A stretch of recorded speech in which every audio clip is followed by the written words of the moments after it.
Maagang nagising si Daniel sa maliit niyang inuupahang silid sa gilid ng lungsod ng Maynila. Tulad ng araw-araw, tumunog ang lumang alarm clock alas 5 ng umaga. Tahimik ang paligid, tanging ingay ng mga tricycle at mahinang ulan ang maririnig mula sa labas. Umupo siya sa kama, napabuntong hininga at tumitig sa kisam. Isa na namang araw, mahina niyang bulong sa sarili. Si Daniel ay 28 taong gulang, isang karaniwang manggagawa sa isang maliit na karinderya. Hindi siya mayaman, hindi rin sikat. Isang simpleng tao na ang pangarap lang ay mabuhay ng marangal. Matagal na siyang mag-isa sa buhay. 18 taon na ang nakalipas nang iwan siya ng kanyang ina. O iyon ang alam niya. Isang bata na iniwan. Noong siya'y 10 taong gulang pa lamang, naaalala niya ang huling araw na nakita niya ang kanyang ina, si Maria. Mahigpit siyang niyakap nito sa loob ng isang lumang bus terminal. Daniel, babalik ako, umiiyak na sabi ng kanyang ina noon. Magiging maayos din ang lahat. Pero hindi na ito bumalik. Lumipas ang mga araw, linggo, taon. Wala nang bumalik. Lumaki si Daniel sa piling ng isang tiyahin, pero maaga rin itong pumanaw. Simula noon, natuto siyang tumayo sa sariling paa. At kahit masakit, natutunan niyang tanggapin na ang kanyang ina ay tuluyan na siyang iniwan. O iyon ang akala niya. Isang karinderya at isang mabuting puso. Sa karinderyang pinapasukan ni Daniel, kilala siya bilang masipag at mabait. Siya ang laging unang dumarating at huling umuwi. Kahit maliit ang sahod, hindi siya nagrereklamo. Isang hapon, habang naglilinis siya ng mesa, napansin niya ang isang matandang babae sa labas ng karinderya. Payat. Marumi ang damit. Gusot ang buhok. At nanginginig ang kamay habang hawak ang isang basag na tasa. Tahimik lamang itong nakaupo sa gilid ng kalsada. Hindi humihingi. Hindi nagsasalita. Nakatitig lang sa mga taong dumadaan. Napahinto si Daniel. May kung anong kirot sa kanyang dibdib. Manang mahina niyang tawag. Hindi siya pinansin ng matanda. Lumapit siya at napansin niyang nangingilid ang luha sa mga mata nito. Manang, kumain na po ba kayo? Tanong niya. Dahan-dahang tumingin ang matanda sa kanya. Ang mga mata nito ay pagod ngunit puno ng lungkot. Umiling ito. Isang pinggang pagkain. Hindi nagdalawang isip si Daniel. Pumasok siya sa loob ng karinderya at kumuha ng kanin at ulam, adobo at gulay. Inilagay niya ito sa isang malinis na plato at may kasamang baso ng tubig. Manang, kain po muna kayo, sabi niya habang inilalapag ang pagkain sa harap ng matanda. Nanginig ang labi ng matanda. Salamat anak, mahina nitong sabi. Isang salitang tumusok sa puso ni Daniel. Anak. Ngumiti siya kahit may kung anong bigat sa dibdib. Madalas po ba kayong dito? Tanong niya. Dito ako madalas umupo, sagot ng matanda. Wala na akong mapuntahan. Hindi na siya nagtanong pa. Simula noon, araw-araw na niyang pinapakain ang matandang babae. Araw-araw na pagkikita. Lumipas ang mga araw, naging linggo. Tuwing tanghalian, laging may nakahandang pagkain si Daniel para sa matanda. Minsan kanin lang. Minsan may sabaw. Minsan tinapay. Hindi niya ito tinatanong tungkol sa nakaraan. Hindi rin ito ikinukwento. Pero may napapansin si Daniel. Kapag tumatawa ang matanda. Kapag umiiyak. Kapag binibigkas ang kanyang pangalan. Parang may pamilyar. Isang gabi, habang umuulan, hindi dumating ang matanda. Kinabukasan, ganoon din. Nabahala si Daniel. Isang desisyong magbabago ng lahat. Sa ikatlong araw, naghanap siya. Nilakad niya ang mga eskinita, tulay at bangketa. Hanggang sa makita niya ang matanda, nakahandusay sa ilalim ng isang lumang tulay. Nilalagnat. Nanghihina. Halos walang malay. Manang, sigaw ni Daniel. Walang ibang tao. Walang ibang tutulong. Binuhat niya ang matanda at dinala sa pinakamalapit na pampublikong ospital. Habang hawak niya ang kamay nito, biglang bumigkas ang matanda ng mahina, ngunit malinaw na salita. Daniel. Napatigil siya. Paano niyo po alam ang pangalan ko? Nanginginig niyang tanong. Unti-unting iminulat ng matanda ang mga mata nito. At sa unang pagkakataon, malinaw na malinaw ang boses nito. Anak ko di. Tahimik ang loob ng ospital. Tanging tunog ng makina at mahinang yabag ng mga nurse ang maririnig sa pasilyo. Nakaupo si Daniel sa tabi ng kama ng matandang babae. Nakahawak siya sa kamay nito, payat, malamig at nanginginig. Hindi pa rin makapaniwala ang kanyang isipan sa narinig niya. Anak ko di. Paulit-ulit na umuukit sa kanyang utak ang dalawang salitang iyon. Hindi imposible, bulong niya sa sarili. Hindi pwedeng mangyari ito. Ngunit nang imulat ng matanda ang kanyang mga mata, may kung anong pamilyar sa titig nito, isang titig na matagal nang nawala sa buhay ni Daniel, ngunit hindi kailanman nabura sa kanyang alaala. Isang pangalan sa medical record. Lumapit ang doktor at tinanong si Daniel. Kamag-anak po ba kayo ng pasyente? Tanong nito. Napatigil si Daniel. Hindi ko po alam, mahina niyang sagot. Tinignan ng doktor ang record. Ang pangalan niya ay Maria Santos. Wala siyang inilagay na emergency contact. Parang tinamaan ng kidlat si Daniel. Maria. Pangalan ng kanyang ina. Napaupo siya. Nanghina ang kanyang tuhod. Hindi niya alam kung iiyak ba siya o tatakbo palayo. Hindi ito pwede, paulit-ulit niyang bulong. Ngunit sa kaibuturan ng kanyang puso, may boses na nagsasabing. Ito ang katotohanan. Ang gabing nagbago ang lahat, flashback. 18 taon na ang nakalipas. Isang gabing umuulan ng malakas. Hawak ni Maria ang maliit na kamay ni Daniel habang naglalakad sila papunta sa terminal ng bus. Basang-basa ang kanyang damit, ngunit mas mabigat ang kanyang dibdib kaysa sa ulan. Nanay, saan po tayo pupunta? Inosenteng tanong ng batang Daniel. Hindi agad nakasagot si Maria. Nanginginig ang kanyang labi. Pinipilit niyang humiti pero luha ang lumalabas. May aasikasuhin lang si nanay, anak, sagot niya. Sandali lang. Ngunit alam niya sa sarili niya. Hindi ito sandali. Isang inang walang pagpipilian. Si Maria ay isang single mother. Iniwan siya ng asawa noong buntis pa lamang siya kay Daniel. Simula noon, siya na lang mag-isa ang lumaban sa mundo. Nagtrabaho siya bilang labandera, kasambahay at tindera sa palengke. Ngunit isang araw, nagkasakit siya ng malubha. Nawalan siya ng trabaho. Naubos ang ipon. Nawalan ng tirahan. At dumating ang pinakamasakit na balita. May malubha siyang sakit na kailangang gamutin. Wala siyang pera. Wala siyang kamag-anak na malalapitan.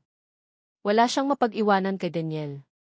Isang gabi, may lumapit sa kanya, isang babae na nag-alok na alagaan muna si Daniel. Mas mabuti ito para sa bata, sabi ng babae. Hanggang gumaling ka.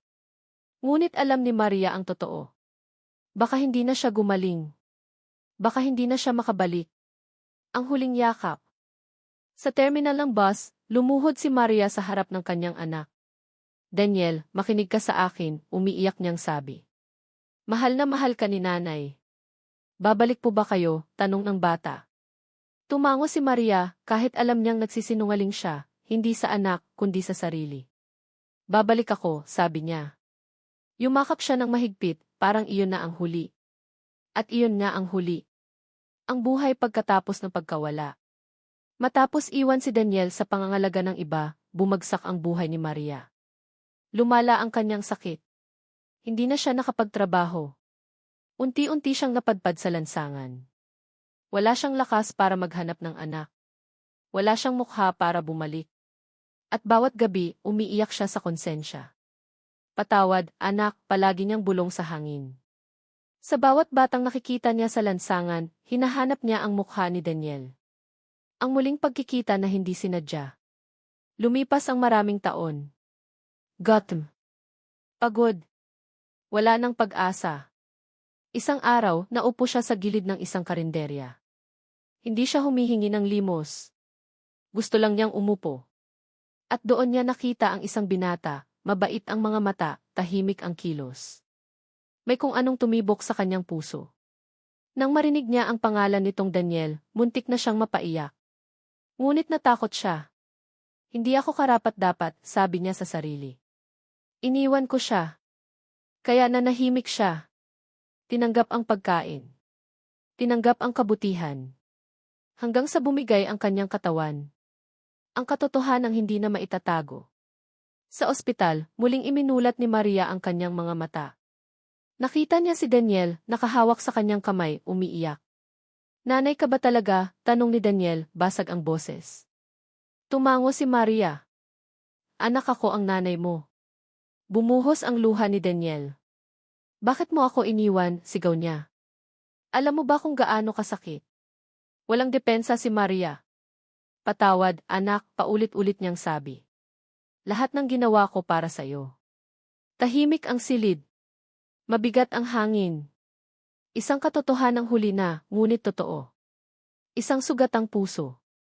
Hindi sumagot si Daniel. Tumayo siya at lumabas ng silid. Galit. Sakit. Pagkalito. Lahat ay nagsama-sama sa kanyang dibdib. Sa unang pagkakataon, ang matandang tinulungan niya. Ang babaeng pinakain niya araw-araw. Ay ang inang matagal niyang hinanap. Lumabas si Daniel ng ospital na parang nawala ng direksyon. Hindi niya alam kung saan siya pupunta. Ang kanyang dibdib ay mabigat, ang kanyang ulo ay punang tanong, at ang kanyang puso ay sugatan. Huminto siya sa gilid ng kalsada. Umupo sa isang bangko. At doon, sa unang pagkakataon matapos ang maraming taon, umiyak siya nang walang pinipigil. Isang galit na matagal itinago. Bakit ngayon? Sigaw niya sa sarili. Bakit pagkatapos ng lahat ng taon? Sa kanyang isipan, bumalik ang lahat ng alaala ng kanyang kabataan. Ang mga araw na gutom siya. Ang mga gabing umiiyak siya mag-isa. Ang mga pagkakataong gusto niyang mayakap ang isang ina pero wala. Kung tunay kang nanay, bulong niya. Bakit mo ako iniwan? Hindi niya kayang tanggapin ang paliwanag. Para sa kanya, kahit anong dahilan ay hindi sapat para iwan ang isang bata. Paglayo at pag-iwas. Hindi na bumalik si Daniel sa ospital kinabukasan. Pumasok siya sa trabaho na parang walang nangyari. Ngumiti siya sa mga customer, naglinis ng mesa, naghatid ng pagkain, pero ang kanyang isip ay wala roon. Daniel, okay ka lang ba? Tanong ng kanyang amo. Opo, sagot niya. Ngunit kasinungalingan iyon. Sa gabi, hindi siya makatulog. Paulit-ulit sa kanyang isip ang mukha ng matandang babaeng tinulungan niya, na ngayon ay tinatawag siyang anak. Isang inang naghihintay. Samantala, sa ospital, tahimik na naghihintay si Maria. Araw-araw, umaasa siyang babalik si Daniel. Araw-araw, nadidismaya siya. Hindi ko siya masisisi, mahina niyang sabi sa nurse. Kung ako rin ang nasa kalagayan niya, baka hindi rin ako bumalik. Tuwing gabi, humaharap siya sa bintana at nagdarasal. Panginoon, bulong niya. Isang beses lang makita ko lang siya. Ang bigat ng konsensya. Habang lumilipas ang mga araw, mas lumalala ang kalagayan ni Maria. Hindi lang ang kanyang katawan ang mahina, kundi pati ang kanyang loob.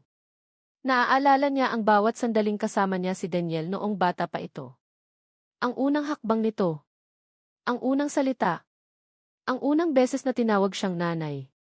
Hindi ko siya iniwan dahil ayaw ko, umiiyak niyang sabi sa sarili. Iniwan ko siya dahil mahal ko siya. Ngunit sapat ba iyon? Isang tanong na walang sagot. Isang gabi, habang naglalakad si Daniel pauwi, nadaanan niya ang isang batang lalaki na may kasamang ina. Magkahawak ang kanilang kamay.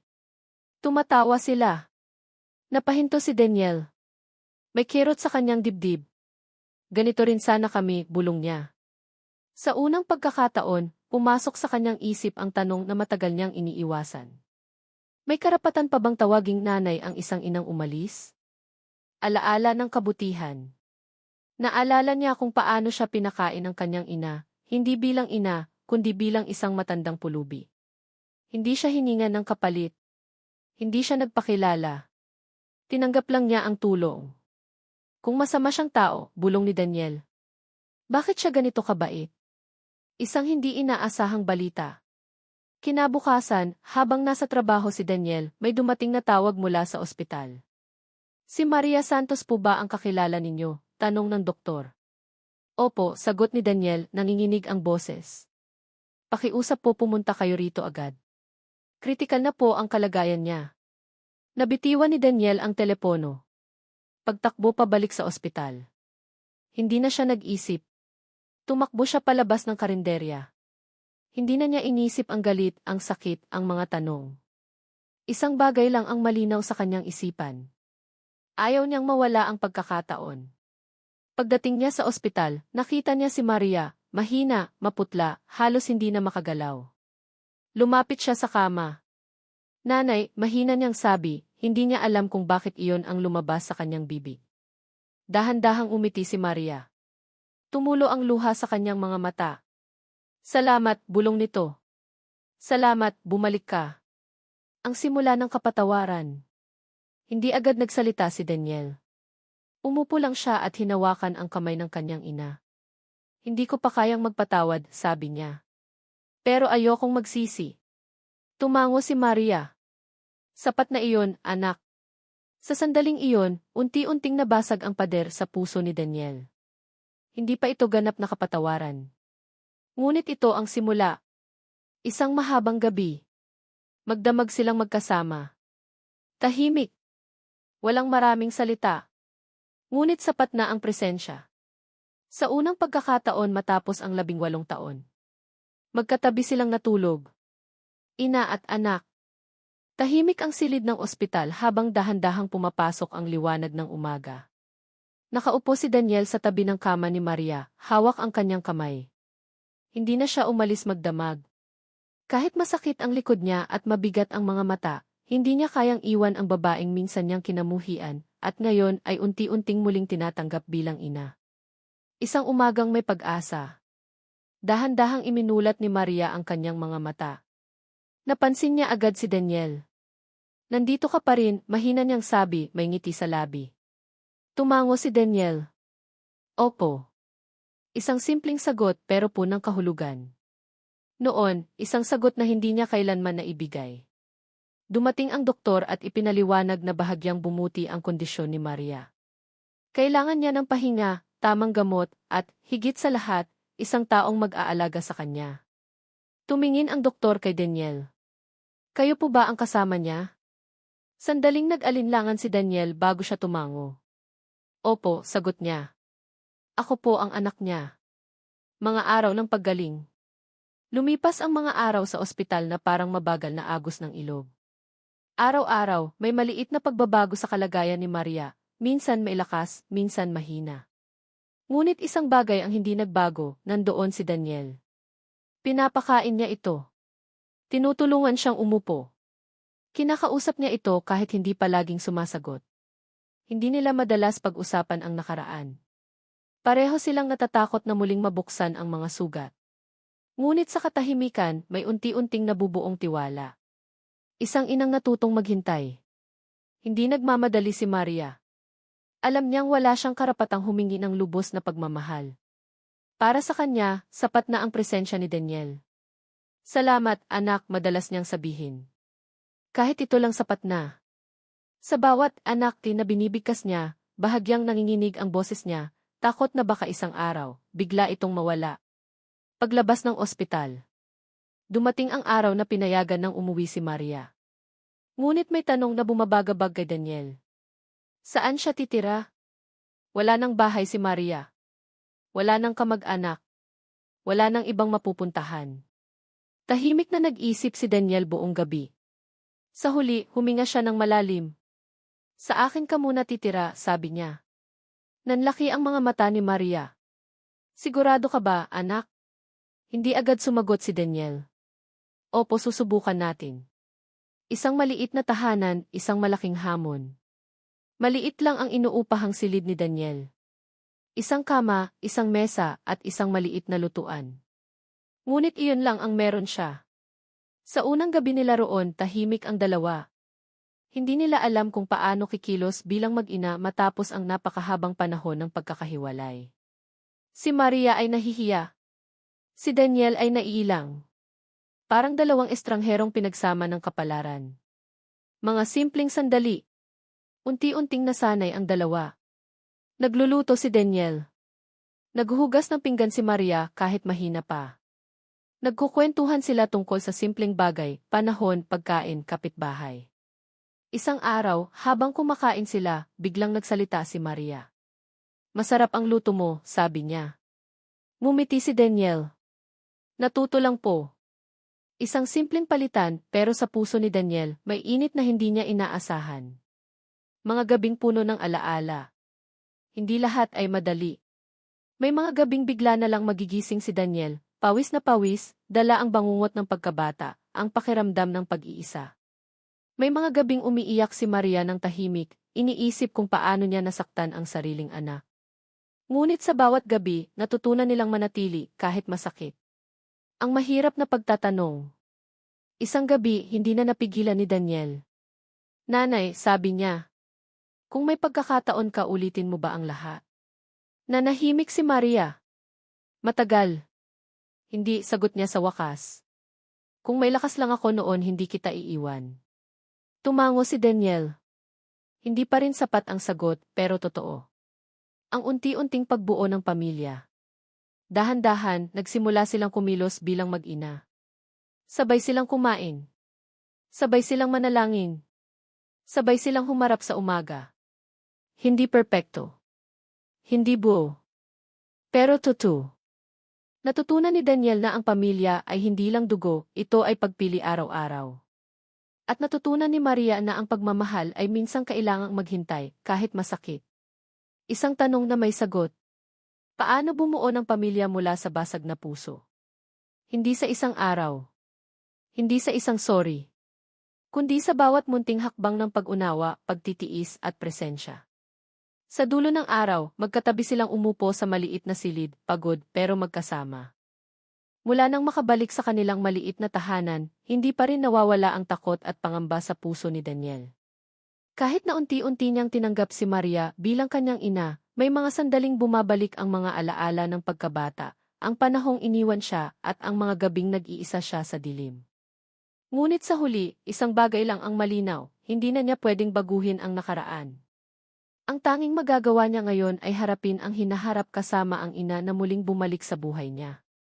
Ang bagyong dumating. Isang gabi, dumating ang malakas na ulan at hangin. Ang kalsada sa labas ay binaha. Nakatutok si Daniel sa bintana, nakatingin sa ulan na tila ba sumasalamin sa kanyang damdamin. Sa ganitong pagkakataon, naiisip niya kung paano ang buhay ay puno ng hindi inaasahang pagsubok. Nanay, mahina niyang tawag sa ina, na nakaupo sa tabi niya sa kama. Handa na po ba tayo kung may mangyaring hindi inaasahan? Tumango si Maria. Daniel, kung anuman ang dumating, haharapin natin. Magkasama. Ngunit hindi nila alam na ang susunod na pagsubok ay mas mabigat kaysa sa kanilang inaasahan. Isang bigla ang karamdaman. Kinabukasan, habang nagluluto si Daniel ng agahan, biglang humina si Maria. Nahulog ang baso ng tubig sa sahig. Napaupo siya at mahina ang paghinga. Agad na tumakbo si Daniel sa tabi niya. Hindi niya alam kung ano ang nangyayari, ngunit alam niyang kailangan niyang kumilos. Dinala niya si Maria sa ospital, at sa pagsusuri, nalaman nila ang may malubhang kondisyon siya sa puso na hindi pa natutuklasan noon. Ang balita ay nakakatakot, kailangan ng agarang operasyon upang maiwasan ang panganib sa buhay niya. Ang takot at paghihirap. Umuwi si Daniel at tumigil sa pagtatrabaho para alagaan ang ina bago ang operasyon. Nakaramdam siya ng takot at pangamba, hindi lang para sa operasyon, kundi para sa hinaharap nila bilang mag-ina. Ang lahat ng pinagsamahan nila sa nakaraang mga linggo ay maaaring masira kung may mangyaring masama. Nakakatakot po, anak, bulong ni Maria habang hawak ang kamay niya. Pero alam kong kaya natin ito basta't magkasama tayo. Si Daniel ay hindi makapaniwala. Sa bawat salita ng ina, ramdam niya ang tunay na pagmamahal, isang pagmamahal na hindi nasusukat sa panahon ng pagkakalayo, kundi sa presensya at malasakit ngayon. Ang desisyon ni Daniel. Bago ang operasyon, si Daniel ay naharap sa pinakamahirap na desisyon sa kanyang buhay. Marami siyang naiisip. Paano kung may mangyaring hindi maganda sa operasyon? Paano kung mawawala siya muli sa buhay niya? Paano kung hindi niya kayang harapin ang sakit ng pagpanaw ng ina? Ngunit sa huli, napagtanto niya ang isang mahalagang aral. Hindi niya kontrolado ang lahat, pero kontrolado niya ang kanyang pagmamahal, pag-aalaga, at dedikasyon sa ina. Nanay, sabi niya, hawak ang kamay nito, hindi kita iiwan. Ano man ang mangyari, nandito ako para sa iyo. Tumango si Maria at ngumiti ng mahinahon. Ang simpleng pagkilos na iyon, ang pagpili na manatili at magmahal, ay nagbigay sa kanila ng lakas para harapin ang darating na hamon. Ang operasyon. Sa araw ng operasyon, si Daniel ay hindi nakalayo sa pinto ng operating room. Ang bawat segundo ay tila ba walang hanggan. Ngunit sa gitna ng kaba, natutunan niyang magtiwala, hindi lang sa mga doktor, kundi sa proseso ng buhay at sa paniniwala na may pag-asa. Lumipas ang ilang oras. Pagkatapos ng operasyon, lumabas ang doktor at ngumiti. Matagumpay ang operasyon. Kailangan lang siyang magpahinga at sumunod sa mga payo para sa mabilis na paggaling. Hindi makapaniwala si Daniel. Luha ang pumuno sa kanyang mata. Humarap siya sa kama ng ina, at sa unang pagkakataon, nakangiti silang magkasama, hindi dahil wala ng problema, kundi dahil nahanap nila ang pag-asa sa kabila ng takot. Ang tunay na kahulugan ng pagiging ina at anak. Paglipas ng mga linggo, unti-unti silang nagpatuloy sa bagong buhay.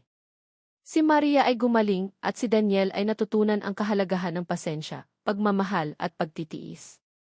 Hindi na mahalaga ang nakaraan, ang mahalaga ay ang kasalukuyan at ang pagpili nilang magmahal sa isa't isa. Pagiging ina, para kay Maria, ang pagiging ina ay hindi lang sa pagbibigay ng buhay, kundi sa pagtitiis, pagbibigay ng proteksyon, at pagmamahal sa kabila ng kahirapan at pagkalayo. Ang pagmamahal ay hindi nasusukat sa oras kundi sa katapatan ng puso. Pagiging anak, para kay Daniel, ang pagiging anak ay hindi lamang sa pagtanggap ng biyaya, kundi sa pagmamahal, pag-unawa at pag-aalaga sa ina sa anumang pagkakataon. Ang kapatawaran ay bahagi ng tunay na anak na handang harapin ang sugat ng nakaraan upang makapiling muli ang mahal sa buhay. Ang pagbuo ng bagong buhay. Lumipas ang ilang buwan at nakabalik si Maria sa kanilang maliit na tahanan ng buo na. Nagkakaroon sila ng simpleng mga gawain araw-araw, magkasama sa pagkain, paglilinis, at kahit sa simpleng kwentuhan sa gabi. Ngunit higit sa lahat, natutunan nila na ang pamilya ay hindi sukatan ng yaman o kasikatan. Ang pamilya ay sukatan ng pagmamahal, dedikasyon, at pagsasakripisyo para sa isa't isa. Ang mga sugat ng nakaraan ay unti-unting napapagaling ng pangunawa at pag-aalaga. Ang pagpapatawad at pag-ibig. Isang gabi, habang nakaupo sa balkonahe, tiningnan ni Daniel ang buwan at humarap sa ina. "Nanay, patawarin mo po ako sa galit at sama ng loob na naramdaman ko noon," sabi niya. "Ngayon, naiintindihan ko na lahat ng ginawa mo ay para sa akin." Ngumiti si Maria at hinaplos ang buhok ng anak. "Daniel, at patawarin mo rin ako sa lahat ng sakit na naidulot ko sa'yo. Ngayon, simula tayo ulit bilang mag-ina, tunay at buo. Isang bagong simula." Sa wakas, natutunan nilang harapin ang kahapon, tanggapin ang ngayon at planuhin ang bukas. Ang maliit nilang tahanan ay puno ng ngiti, tawanan at pagmamahalan. Hindi na mahalaga ang kahirapan, ang pagkakalayo, o ang sakit ng nakaraan. Ang mahalaga ay ang bawat araw na magkasama silang bumubuo ng bagong alaala. Sa huli, natutunan ni Daniel at Maria ang pinakamahalagang aral, ang tunay na kahulugan ng pagiging ina at anak, ay hindi nasusukat sa dami ng oras o sa mga materyal na bagay, kundi sa pagmamahal, pag-aalaga, pagtitiis, at kapatawaran. Katapusan. Sa isang huling tanawin, magkatabi silang nakaupo sa balkonahe, ang ina at ang anak, magkasama sa ilalim ng maliwanag na buwan. Walang salita, walang pangako na hindi kayang tuparin, ngunit mayroong isang bagay na malinaw. Sila ay muling buo sa kabila ng lahat ng pagsubok. At iyon ang tunay na kahulugan ng pagmamahal, hindi lamang bilang magulang at anak, kundi bilang dalawang puso na nagtagumpay laban sa galit, sakit at pangungulila.